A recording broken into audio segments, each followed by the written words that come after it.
오늘 하나님의 말씀 창세기 41장 9절로 13절까지 보도록 하겠습니다. 술 맡은 관원장이 바로에게 말하여 이르되 내가 오늘 내 죄를 기억하나이다. 바로께서 종들에게 놓아사 나와 떡 굽는 관원장을 친위 대장의 집에 가두셨을 때에 나와 그가 하룻밤에 꿈을 꾼즉 각기 뜻이 있는 꿈이라. 그곳에 친위 대장의 종된 히브리 청년이 우리와 함께 있기로 우리가 그에게 말하되 그가 우리의 꿈을 풀되 그 꿈대로 각 사람에게 해석하더니 그 해석한 대로 되어 나는 복직되고 그는 매달렸나이다. 오늘 이 본문의 내용은 이제 이 술 맡은 관원장이 바로에게 요셉 청년을 갖다가 추천하는 이야기예요. 그렇죠? 그 내용이 이제 그런 것입니다. 이 앞에 보면은 이제 술 맡은 관원장하고 떡 굽는 관원장이 자기가 오늘 내 죄를 기억하나이다라고 자복을 하잖아요.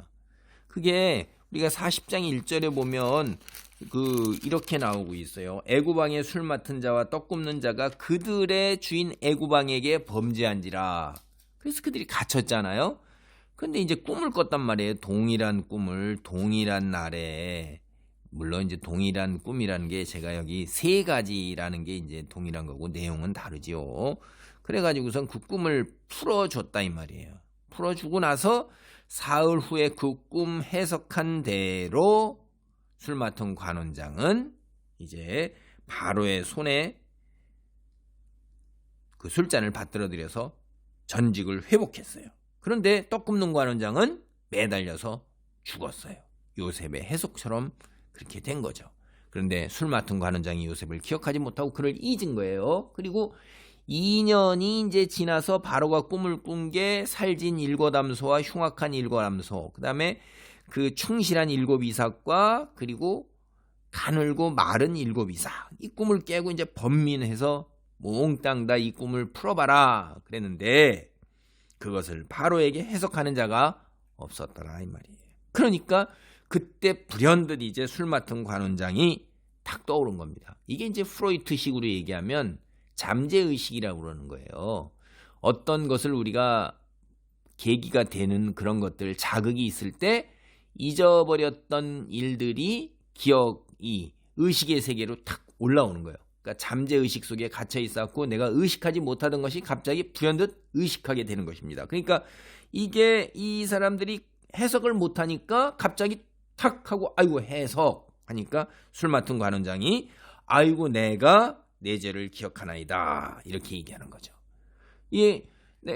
우리가 이 친위대장 집에 갇혀 있을 때에 꿈을 꿨는데 그게 뜻이 있더라. 그러니까 그 뜻을 당연히 고대 근동에서는 꿈은 신의 계시였으니까 이들도 신의 계시가 뭔지 번민하고 두려워하고 얼굴빛에 근심의 빛이 있었을 때 친위대장의 종된 히브리 청년, 이게 뭐죠? 한마디로 얘기하면 히브리 노예잖아요.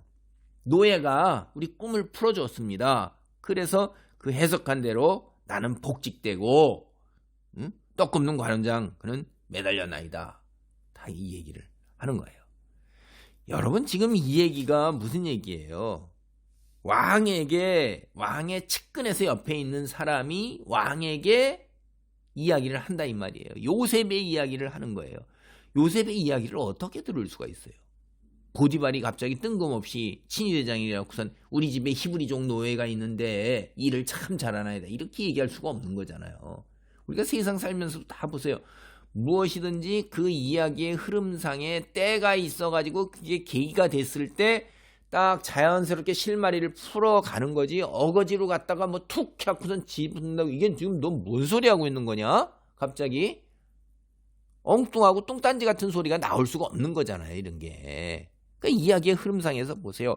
해석을 못하고 있는데 갑자기 탁 기억이 올라와서 아이고 꿈 해몽은 누가 잘하지? 하고 2년 전에 기억이 탁 떠오른 거예요.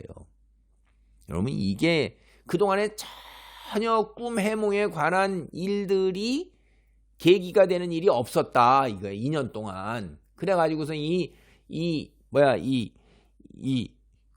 술 맡은 관원장이 무의식, 잠재의식 속에 있었던 것이 툭 켜가지고선 의식의 세계로 튀어오를 수가 없었다. 우리가 이제 일반적인 세상 얘기, 학문의 얘기로 하면 그렇게 되는 건데 그럴 수가 있을까요? 꿈에 관한 2년 동안 전혀 얘기가 없을 거예요. 꿈의夢에 관한 얘기가. 이집트 고대 근동사에서는 꿈은 누구나 꾸는 거고 꿈이 바로 신의 계시라고 그랬는데 근데 그런 일이 있습니까? 이게 그러니까 하나님의 역사라 이 말이에요. 이게 그때 탁 하고 떠오르는 거예요. 여러분 이게 이제 때에 관한 이야기인데 우리는 하나님의 때와 우리의 때 여기에 관해서 이제 우린 좀 생각을 해봐야 돼요. 만약 2년 전에 이제 그때 이 관원장들이 다 풀려나서 술 맡은 관원장이 가서 얘기를 해서 보디발한테 혹은 얘기를 하고 뭐 바로왕한테 어떻게 얘기하거나 뭐 물론 바로왕한테 얘기할 일은 없겠죠. 근데 자기네끼리는 서로 굉장히 그러니까 야 그 좀 풀어줘라 이제 그렇게 했으면 그만큼 괴롭혔으면 됐으니까 보디발한테 그렇게 해서 2년 전에 요셉이 감옥에서 풀려났어요. 하나님께 형통하게 했어요. 이게 형통하게 되는 거죠 세상에서. 그럼 어떻게 됐을 거예요? 요셉이 다시 보디발의 집에 가서 뭐 일을 하고 청지기가 될 수 있을까요?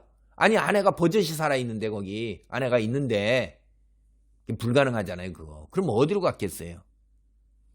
그러니까 보디발 집이 아닌 딴 곳으로 이제 보디발이 풀어났어도 딴 곳으로 치워서 어디로 갔는지도 모르게 사라지는 거죠. 뭐 그냥 그럴 때 이제 요셉을 갖다 국무총리에 세우려는 하나님의 역사가 있을 때 또 어떤 일이 벌어져야 돼요? 이게 순리대로 이렇게 가는 게 아니라 어디에 어느 구석에 가서 처박혀 있는지 죄송합니다. 술 맡은 관원장도 찾아야 되고 바로도 찾아야 되고 이게 연결이 다시 이야기가 극적으로 어떤 사건이 또 전개되고 벌어져야 되잖아요. 이게 난리가 나야 되는 거죠. 이게 그래야지 그게 요셉이 뭐예요? 꿈이에요. 꿈. 계속 꿈이라 이 말이에요. 여기 주제가 뭡니까? 요셉이 꿈인데 다. 어? 그게 그렇게 꿈이 아닌 또 다른 초자연적인 권능으로 뭐 이렇게 하나님께서는 일을 순리대로 풀어가시면서 자연 질산에서 풀어가시는 거고요. 특별한 경우에나 초자연적인 홍해 가는 일이 벌어지고 이러는 거예요. 하늘에서 만나가 떨어지고 이러는 거예요. 우리가 기도만 하면 하늘에서 만나가 떨어지고 홍해가 쩍 갈라지고 이럽니까? 모세가 자기 마음대로 홍해 열고 싶었을 때 열었고 만나가 떨어졌는데 만나를 오고 그냥 마음대로 그러는 거예요. 7번 돌면 무조건 다 성이 무너져 내립니까? 그런 게 아니잖아요. 하나님의 섭리와 뜻 속에서 계획 속에서 인류 구원을 향해 나가는 그 속에서 일이 있는 거라 이 말이에요. 그러니까 우리는 하나님의 때를 몰라요. 요셉은 형통하지 않은 것 같고 힘들었지만 하나님께서는 이제 2년 후에 더 시련과 고통 속에서 정금같이 변해가지고 나이도 적당한 때가 이게 30이에요. 30 이제 원숙한 경제 20대에서 30대로 된 겁니다. 이게 그렇게 여러 가지 여건이 맞았을 때에 하나님의 때에 이제 히브리 소년 꿈 때문에 노예로 팔려온 히브리 소년이 꿈 때문에 바로에게 불려갈 수 있도록 천거가 되는 거예요. 꿈을 풀어줘서 이게 얼마나 엄청난 극적인 반전입니까?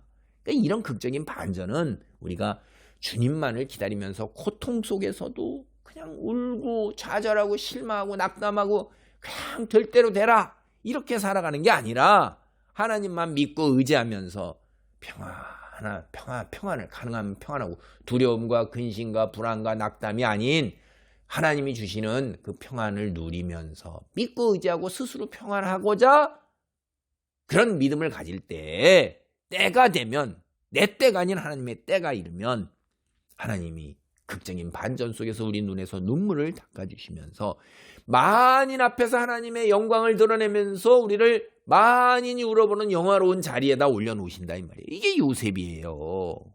이런 걸 보면서도 우리는 그런 걸 깨닫지 못한다면 어리석은 자인 거예요.